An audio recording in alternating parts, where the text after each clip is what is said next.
അപ്പൊ അമ്മയും അച്ഛനൊക്കെ മരിക്ക് പോയിട്ട് വന്നില്ലമ്മാ? പോയിട്ട് വന്നു ഒക്കെ ദർശനമൊക്കെ നേരെ തെളിഞ്ഞ് കിട്ടി. ഞങ്ങൾക്ക് ശനിയാഴ്ച പോയി.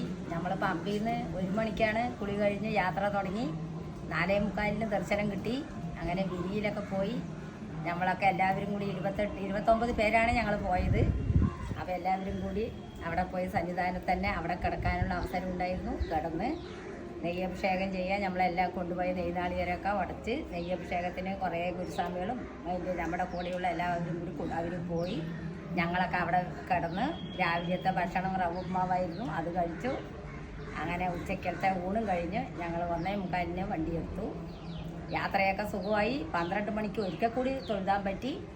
പിന്നെ വരുന്ന വരവ് അങ്ങനെ അച്ചൻകോവിൽ പിന്നെ കുളത്തൂർ പുഴ സച്ചിദാനന്ദൻ്റെ അമ്പലത്തായിരുന്നു. കുളത്തൂർ പുഴ സച്ചിദാനന്ദ അമ്പലത്ത് രാത്രി ഒരു 10-10:30 എത്തി. അവിടെ അമ്പലത്തിൻ്റെ ഉള്ളിൽ തന്നെ ഒരു ദിവസം താമസിച്ചു.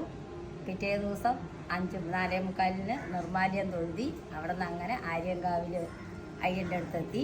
പിന്നെ അച്ചൻകോവിൽ പോയി. പിന്നെ പന്തളത്ത് അമ്പലത്ത് പോയി തിരുവാഭരണം കാണാനും രാജകൊട്ടാരം കാണാനും ഒക്കെ സാധിച്ചു.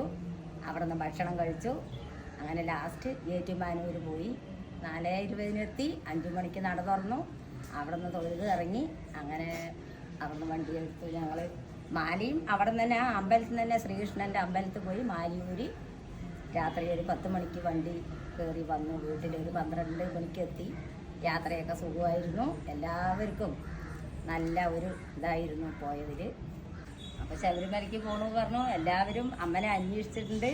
അമ്മയ്ക്ക് നല്ലതിന് വേണ്ടി പ്രാർത്ഥിച്ചിട്ടുണ്ട്. ആ പ്രാർത്ഥിച്ചവർക്ക് എല്ലാവർക്കും അമ്മൻ്റെ എല്ലാവിധ അനുഗ്രഹങ്ങളും ഇരിക്കട്ടെ, നന്നായിരിക്കട്ടെ. എല്ലാ മക്കൾക്കും കൂടപ്പുറപ്പുകൾക്കും എല്ലാവർക്കും ദൈവത്തിൻ്റെ അനുഗ്രഹം അമ്മയും കൂടി പറയുന്നു.